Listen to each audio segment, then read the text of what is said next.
We're coming off this 3 or 4 year run of homes just higher, but there are fewer buyers in the market right now, actually. So if you price it correctly, you might get more than one offer to kind of push you a little bit more than what you might be listing it for.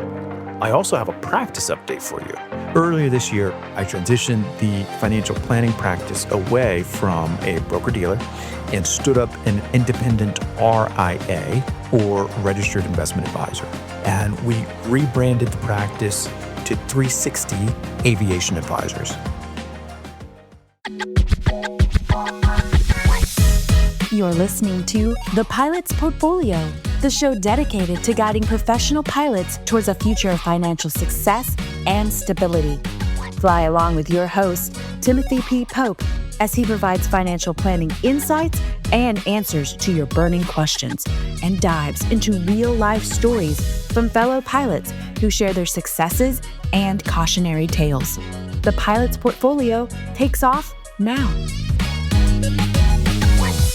Well, pilots, welcome to this episode of Pilot's Portfolio. We've got some exciting updates to share in this episode. My name is Timothy P. Pope. I'm a certified financial planner specializing in the planning needs of the professional pilot. I am glad that you are here. If it's your first time here, welcome. If you listen often and regularly, thank you for that. Last week, I was meeting with a Delta client, and he says, "Hey, I see that you put out an episode about losing my medical at American Airlines." He says, "I'm not listening to that." And I said, "Well, if I was flying for Delta, I wouldn't listen to it either." But this episode is for everybody.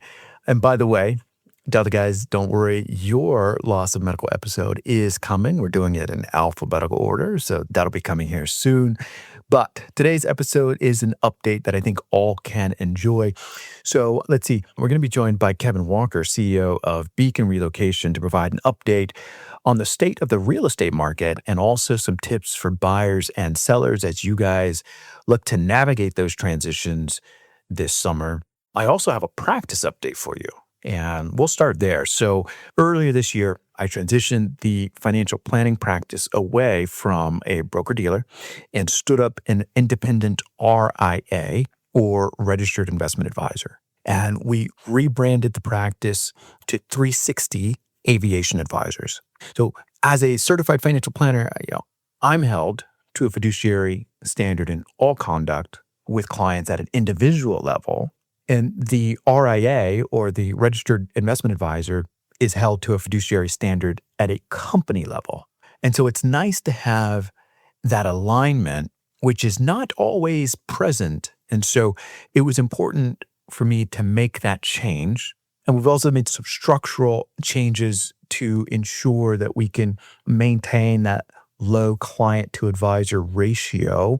Unlike some firms that have one advisor might be responsible for 500 families or 400 families or 1,000 families.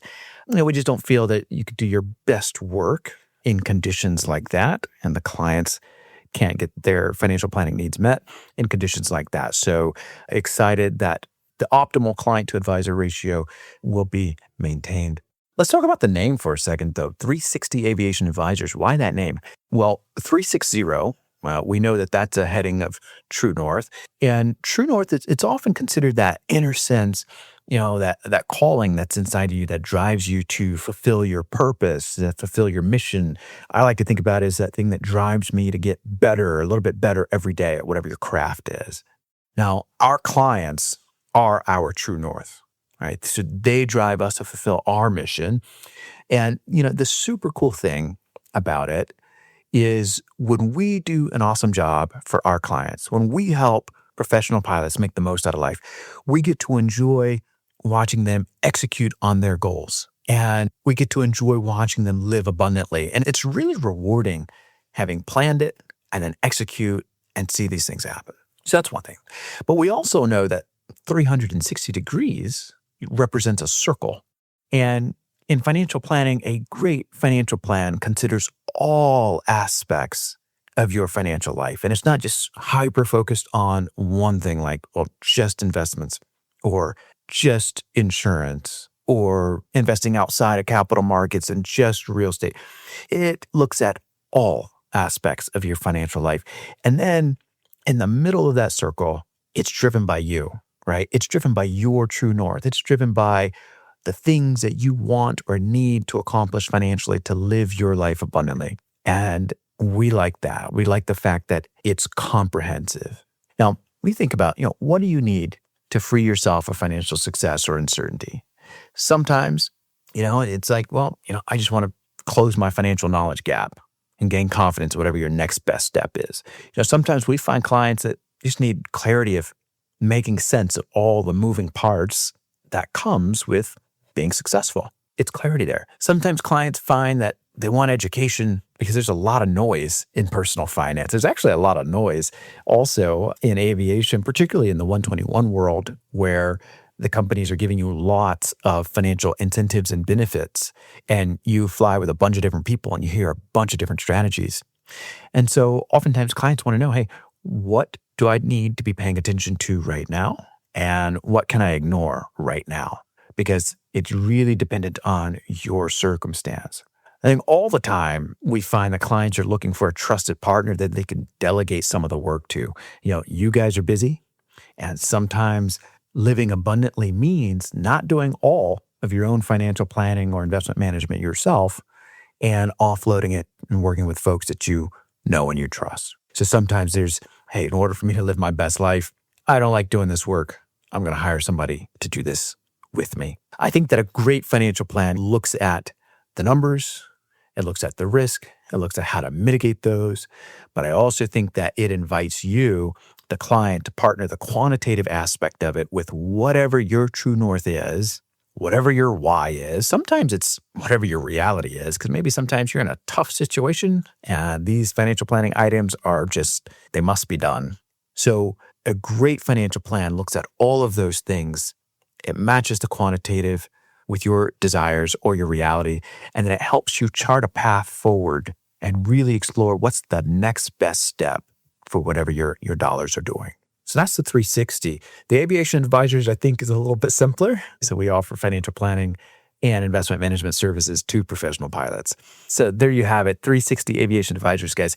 Super excited to share that practice update with you here on this podcast. If you listen to the 21.5 show, you probably heard me on there a little while ago. I mentioned it there, but excited to share it here with you guys. And so you can check out the website. It's 360aviationadvisors.com. Check it out. Let us know how we can help you on your financial planning journey. So that's the first update. That brings us to this next update and our conversation with Kevin Walker, CEO of Beacon Relocation, for the real estate market update. Well, Kevin Walker, welcome back to the Pilots Portfolio. How you been, man? Thank you, Tim. I'm very pleased to be here, man. Doing good. I'm doing really good. I hope you have been. Yeah, things have been great. Have you had a chance to do any flying lately? Yeah, I haven't been able to fly my airplane. It's been down for maintenance for about 4 months, but I do contract fly just a little bit in a Premier jet out of Raleigh. So I've taken a couple of trips there. So it's a lot of fun. With the Super Bowl and back with somebody there in February. And then last week, I ended up going to Boston and back with some folks from the University of North Carolina. So yeah, good stuff. That sounds great. Just enough to keep things going. But of course, the reason that we've got you on is because you are partnered with the show and you are all things real estate when it comes to real estate transactions. So thank you. Would love to provide the listeners with an update. I know summertime is a popular time for folks to move, or at least it seems like it in our practice. Kids are out of school, folks are buying and selling properties. So love to hear from a real estate agent perspective. What do you guys typically see in the summertime? Yeah, I would say between March the 1st and probably before kids go back to school, that seems to be the busiest time. So from March timeframe to August, September is generally when there are the most amount of homes on the market and when the most sales are taking place, for sure. Yeah. As a father of many, I guess I'd say I would certainly want to move when we didn't have to navigate school systems or actively navigate school systems. Right now, as we think about interest rates and the real estate market as a whole, I know interest rates are still elevated from recent history. I think that era of really cheap money is certainly behind us. So are houses moving as fast these days? I would imagine homes are not moving as fast as they did a couple of years ago. No, they're not. The period of COVID, 20, 30, 40, 50 offers, the silliness of all the offers on one particular home. We haven't seen that in a little bit. It's now back down to a little bit more of a balanced market for sure. So it all depends on the home, but there are some things that you have to do in order to make your home the choice, I think. Yeah, well, let's talk about that. So let's say, you're a pilot, you are thinking about putting your property on the market, you need to move in base or whatever reason you need to move. What can folks do to increase the value and the attractiveness of their home to help it sell faster? Well, there are really two things that a seller can control when they're selling their home. And one is price, and the other one is condition. And it seems like when we're out showing homes, the shiny penny is the one that is typically being selected. If you think about it, buyers already know what kind of home they're looking for. If you're out with them showing 4 or 5 houses in a day, they all may be similar, but the ones that seem to impress them is the one generally that we're making offers on. So when you're selling your home, just keep in mind that initial impression when a buyer drives up and is walking up the driveway, if you have colorful flowers, if your grass is cut, just make what you have look as good as you possibly can and impress them as they're walking up. When they get to the front door, if the paint is peeling and the doorbell is cracked and broken and doesn't work, that's not a very good first impression. So if they're impressed when they walk up to the front door and when they open the front door, if they say, wow, a seller is probably not going to have to sell that buyer on the rest of the home. The thought is the rest of the home's probably going to impress me too. But if it's just meh, the seller's probably going to have to try to sell them on the rest of the home. And those are the ones that generally are not selected. Curb appeal is a big deal. And then inside, stage it. I'm not saying have a staging company come and stage it, but you can stage it with your own things. When they walk through the door and they're walking around, try to declutter it the best that you can. You live in a home differently than staging it to sell it.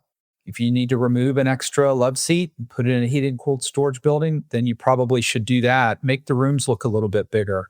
If they're looking in closets, and it's summertime, then take out all your winter clothes and pack them up and put them somewhere else. Let's make that look a little bit larger, declutter some of the pictures, the personal things. And I think a seller will really help themselves by doing that. That makes a lot of sense.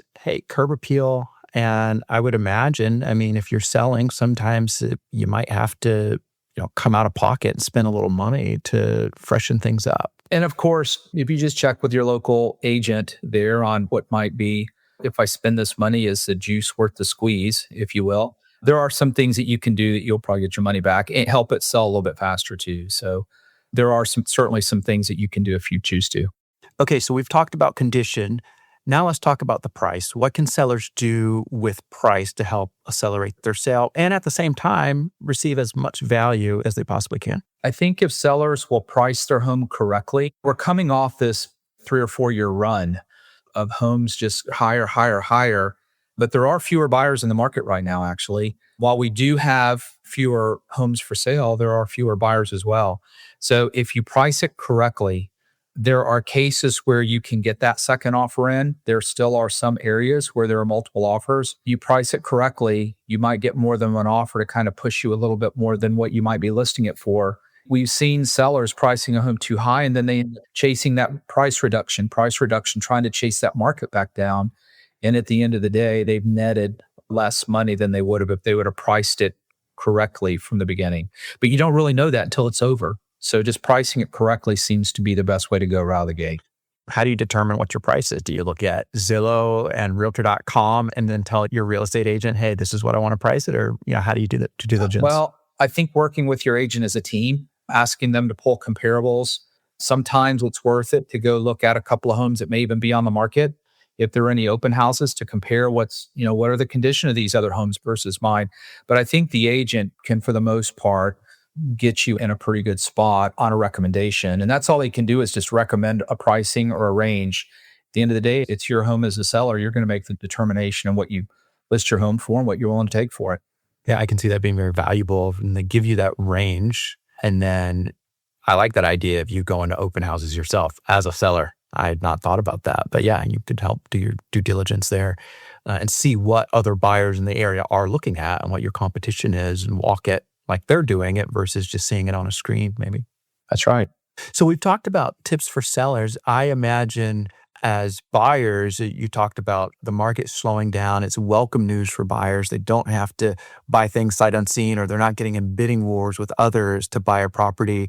What tips would you give to buyers to negotiate the best price for these properties? I think as a buyer, the best way to, as a jumping off point, really is just determine and set reasonable expectations. And you can come up with a dream sheet, maybe of your must-haves and what you want. As you're looking at homes, know that there's not be a perfect home out there. But as you're trying to negotiate, if you think you found the home that fits your family, you might move on it rather quickly. I'm not saying pay over asking price or get crazy, but as far as making the determination, if this is our home, you might move on it quickly, because some of them are still moving quickly. Some others are sitting on the market. If you do see these ones sitting on the market, 20 days, 30 days, generally a real estate agent will say, hey, listen, here's an opportunity for us to go in lower and try to get a better deal on this thing, especially if you're seeing a trend of reduced pricing on it. The sellers are already in a mindset like, oh my goodness, we haven't been able to command the price that we thought we would command. And why aren't we getting showings? Where are the buyers? And again, they can control their condition. If their condition is good, the next thing is pricing. So they may start chasing it downward, and that becomes an opportunity for a buyer. If it's a home that just went on the market a day or two ago, we're not seeing very many sellers yet willing to come off that price considerably because they want to go through the market. They haven't realized yet that their price may be too high. With that being said, I kind of look around for homes that have been on the market just a little bit. Of course, one that fits your need, and then your agent will go and pull the comps and do their homework for you. For the buyer, what I heard you say is, number one, they need to have a good expectation of what their needs are and what they want. And then number two, if they find that property within the price range that's reasonable, they should go ahead and act. Properties that have been on the market for a little bit longer present an opportunity perhaps to offer a lower price. But if it's just come on the market, you probably don't expect to lowball the seller. Yeah, I would watch it. In that case, I'd probably watch it. If it sells quickly, it's probably going to sell close to their asking price. If it's been on the market, you'll probably start seeing some price reduction. So if that's your thing is, hey, I want to get a deal on this thing, you may end up having to sit and wait them out a little bit. Is there a number of days on the market that you usually watch for? I heard you say about 20 days, but where do we usually start to see sellers maybe get a little nervous? A couple of weeks. I mean, when you see the real estate agents now beginning to hold open houses and you see signs for an open house, it's generally because it didn't sell that first week. Holding open houses is not necessarily anything that we strive to do as agents. Of course, we will do it. It's a really good way to pick up buyers, but we're hoping that our home sells rather quickly. If you notice open houses, if you see after a couple of weeks, the price starts going down, your real estate agent may start seeing the reverse prospecting through the MLS, where the listing agent may email me as an agent, hello, Kevin, you've got a buyer that loved my property online, for example. They don't know who it is, but they can see that reverse prospecting. So at that point, the listing agent's getting a little bit more aggressive in trying to market and get the home out there. That's when you know that you probably got an opportunity there on pricing. Okay, so a couple of weeks is where that window starts to open. Now, markets almost always revert back to the mean. We see it in equity and the capital markets. I think we're seeing it in real estate. Can you describe the real estate market broadly? Your team is distributed across the country. So is this a buyer's market? Is it a seller's market? Are we at an equilibrium? I'd love to hear about that. Yeah, it's a good question. We normally see either a buyer's market or a seller's market. If we do see a balanced market, it's for a short period of time as it's transitioning from a buyer to a seller or vice versa, right? So last September, we noticed nationally that the buyers disappeared. Like, what happened to the buyers? And it generated phone calls to other brokerages all up and down the East Coast. Are you guys seeing this reduction in buyers? Like, what happened? And the agents were laughing like, yeah, we don't know what happened. The buyers have begun to re-engage somewhat over the past 7, 8, 9 months. So while there is still a shortage of inventory, there is also a shortage of buyers right now. I mean, if you think about it, in a particular home, it's probably cheaper for a consumer to rent a home versus to buy that very same home. And I think a lot of buyers right now are sitting out of the market. So we have a shortage of both. So if I had to look at it broadly across the country, I would say the edge would go to the buyer right now. In most areas, it's a little bit more of a buyer's market than it is a seller's market. Of course, there are going to be some markets where they're still getting multiple offers and the inventory is low. Boston being one of those. There's always a shortage of inventory and it's always hard to get a home. But broadly throughout the country, I think we're seeing it a little bit more of a buyer's market where buyers can get under asking price versus multiple offers over asking price at this point. Okay. Yeah, I'm not going to say interest rates had anything to do with that at all. Yeah. No, I'd love if you could describe the home buying process, maybe say for a first-time home buyer, because, if you've purchased properties multiple times as a consumer, you got to know what to expect. But there's a number of folks who have not purchased a home yet. And I think that would be valuable for them to hear, what they can expect going through the process. Yeah. I don't want to scare anyone away from buying a home. I mean, that's my business, right? Buying homes. But I've heard it said, I somewhat agree with it, that purchasing a home is as stressful as losing a loved one. There's a lot going on. So once you go under contract and you found that home that you want to move forward on, there are things that need to happen. And it's approximately a 30 to 40-day process in most cases. You have to get your loan in place. There's a lot of back and forth with documents with the buyer and the lender. We have to get inspections set up, appraisals. Many folks would like to have a survey done. Surveys are pushed out. It's a struggle to try to get one done in 3 to 4 weeks. Arranging all the utilities to be turned on in your name, and then scheduling the closing with the attorney or the title company. So all those things are happening at one time. It's very fast paced at that point, and things all have to come together. It can be very overwhelming. It's important for, in my opinion, the real estate agent to stay really engaged with the buyer at that point, or the buyer can get a little overwhelmed. There are times during the middle of the transaction where you may not hear from a lender and things go just a little bit quiet as everything is set up.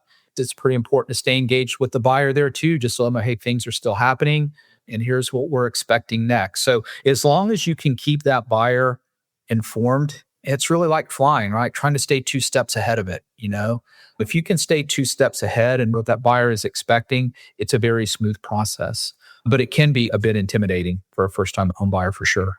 Yeah. There are a lot of moving parts when we go to buy property. I would love to hear, a lot of our clients were previous military, okay, and then now they're at the airlines. That military service has opened up an opportunity for them to use a VA loan or a conventional loan. Would love to hear you talk through the differences between the two and what buyers should be thinking about, and then how you guys as real estate agents also, or realtors also think about the differences. Looking at a conventional loan versus a VA loan from the real estate agent perspective is very similar. The VA requires a couple of extra steps or a couple of extra things. When you're purchasing a home with a VA loan, for example, the VA requires a termite letter. They want to make sure that there are no active termites or any termite damage. And if there is, that needs to be remedied by the seller prior to closing. If it's a home that is on a well, they would want samples of the well water to make sure that it's safe. When the VA appraiser goes out to appraise the home, they're checking for this. And this is the main thing: safe, secure, sanitary, the 3 S's. So with that being said, if you're a buyer and you're looking at a home that's, I'd say, probably 35 years old or less, there's probably going to be no issues when that VA appraiser goes out there. But an example of this, of the safe, may be the front steps on a home. From the bottom step to the top step, if there's so many inches above the ground with no railing, that appraiser may say this home requires a railing, and it would be up to the seller to install that railing before closing. And the appraiser would want to go back out and check it too. But it's a great benefit for the veteran. That 100% loan option is wonderful. There's something in the contract too that the VA has that protects the veteran, and it's a VA addendum, and it protects earnest money deposit. So if the home does not appraise for the purchase price and the seller won't come down, this addendum would say, well, then the buyer is not going to be penalized. He'll get his earnest money deposit back. In a conventional loan, that may not be the case, depending on the timing. So with that being said, a VA loan can be a double-edged sword in that it's a wonderful benefit to the veteran, but a seller may not be quite as willing to accept a VA loan versus a conventional loan. Now, we found this through the COVID time. It was horrible, man. Our veterans didn't have a seat at the table. If a seller was getting multiple offers in, they were taking conventional loans and cash offers because the VA loans had these protections in there for the buyer, and the seller wasn't willing to take an offer like that. But now that things have settled down quite a bit, we're seeing a lot more veterans using a VA loan, and the seller is quite all right with it. So it's a great product. From an agent perspective, there's not a lot of difference other than just knowing that, if you're going to look at a home built in 1920 and put an offer in on it, you may be setting your buyer up for failure. So Kevin, all this information has been fantastic. I'd like for you to just remind us, now your team is across the country. You represent buyers and sellers across the U.S. on both the buy side and the sell side of the transaction. But there's also a financial benefit for going through Beacon Relocation. So talk to us about that. Yes, there is. So when a Pilot's Portfolio listener decides to sell their home and they reach out to us, they can expect to be placed with one of our agents throughout the country that has agreed to list their home for a reduced listing fee, and that's good in all 50 states. When someone is purchasing a home, we would place them with one of the agents, and that brokerage firm has agreed in writing to offer them back 20% of the buyer brokerage fee or the commission that they would earn to be used towards their closing costs. So it really is a savings there. They would get a 5-star agent, and in essence, the agent is paying them back part of what they earn. We also have a national lender that we use out of Kansas City, Missouri. They're killer, and we've used them since 2009. They offer, of course, conventional and VA loans. They're fluent in VA loans too, and there's absolutely no bank fee on any veteran applying for a VA loan there. And they're usually selected. I mean, when you're looking at their costs are typically less than anyone else. And when they're compared, they're usually selected. We also have an option at the bottom of our site too. If someone wants to use a pods option, they would get a discount through pods. If they click on our website and do it, it directs them to a corporate account for them to receive that discount. Wow. So I would imagine the benefits certainly add up, particularly, if you're selling your property and then you're moving somewhere, you're buying another property, you've got to move your stuff, in the middle. So these benefits are adding up. But I just want to reiterate that if you're selling a property, the seller's agent would not sell the property for less, but there'd be a discount on the selling agent's fee. That's correct. Awesome. So the financial benefit is available across all 50 states on the buy side or the sell side. Is that right? That's correct. So the reduction when you sell your home of a listing fee is available in all 50 states. Now, the service for the buy side is available in all 50 states. In 41 of those states, the 20% credit is allowed, but there are 9 states in the United States that don't allow us to offer that much. So it'll vary in the other 9 states. So you just need to reach out to us and we could let you know what that is if someone's interested. On the buy side, the full 20% is of the realtor's commission can be paid back to the buyer in 41 out of 50 states. So good chance that it may be one of your states, but check just in case it's not. That's right. That's right. Thanks for reiterating that. So in all 50 states, Beacon Relocation, you guys can look them up. The information's in the show note. Is there anything else you'd like to leave our listeners with? Well, just know that the benefit is valid and is being offered to all the Pilot's Portfolio listeners and their families. If it's your mother, father, brother, sister, cousin, if you'd like for them to have that discount as well, just reach out to us and let us know, and we'll certainly make it available as well. And if anyone would like to have a copy of a listing roadmap, it's a roadmap of tips on selling your home, just let us know. We'll make that available. And we also have one for the buyer. It's a buyer's roadmap on purchasing a home. And those are certainly no cost. Awesome. So we'll have your contact information in the show notes. So guys, if you want those roadmaps, grab Kevin's contact information, shoot him a note, and the team will send one out. Well, Kevin, it's always a pleasure to have you on the show. Thanks for being a partner of Pilot's Portfolio. I appreciate it. Thank you so much for having me. And that brings us to the debrief section of this episode. Here's a few things that I'd like you to think about, right? So number one, the state of the market. So broadly speaking, Kevin tells us the market is far more balanced now than it was a few years ago. But there's a slight edge to the buyer. And of course, the local markets may have nuances, but I think the information he provided can help inform decisions on both the buy side and the sell side of the transaction. So sellers, if you're selling a property, Kevin shared with you that you can control for price and condition. So as it relates to condition, make sure that your property has that wow factor that immediately grabs the buyer's attention and cements their first impression that this is a property that they want to buy. So you do that while at the same time being competitive on your price as it compares to local comps. And I think Kevin had a great idea about attending other open houses or looking at other listings in person as a seller. So you can see what your buyers are also seeing and you can know what the competition is. So that was a great idea. Buyers, for you guys are going to want to know your negotiables and your non-negotiables. So when you see the property that fits the bill, you are ready to act on it. But also keep in mind that a property that's been on the market, say for 3 weeks or longer, that could represent a price reduction opportunity. Go ahead and try to take advantage of that. So that's point number one. Point number two that I want you to think about is know before you go. So whether you are a first-time buyer or perhaps you haven't purchased a home in a while, or maybe you're buying a property on the other side of the country as you're moving in base or what have you, know before you go. So educate yourself before you jump into the process. You'll recall Kevin said, hey, when you're buying a property, that 30 to 45 day window between your offer and close, there's a lot of moving parts. There's a lot of folks that are involved and communication is key. So Kevin's team at Beacon Relocation offers the buyer's guide and the seller's guide that he referenced during the show. The contact information is in the show notes.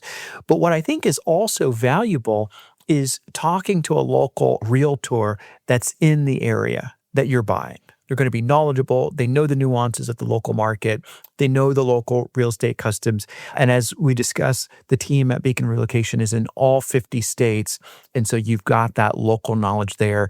You can approach them already knowing about the buyer's or seller's rebate, that 20% rebate that they offer. So the last thing that I want you to think about from today's episode is on the financial planning practice side, we've transitioned. So we're now a registered investment advisor, RIA firm, no longer associated with a broker-dealer. There is that alignment that I spoke about in the beginning of the episode.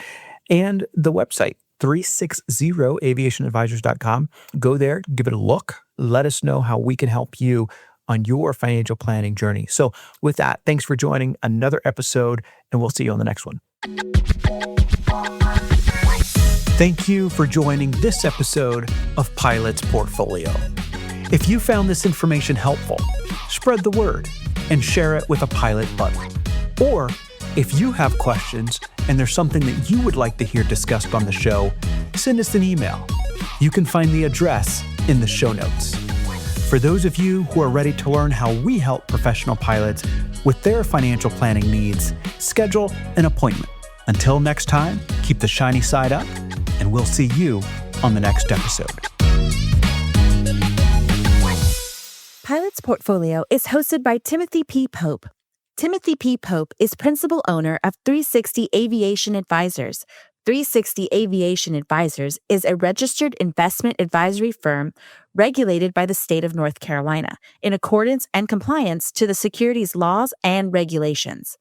360 Aviation Advisors does not render or offer to render personalized investment or tax advice through Pilot's Portfolio. The information provided is for informational purposes only and may not be suitable for all investors and does not constitute financial, tax, investment, or legal advice. All investments involve a degree of risk, including the risk of loss.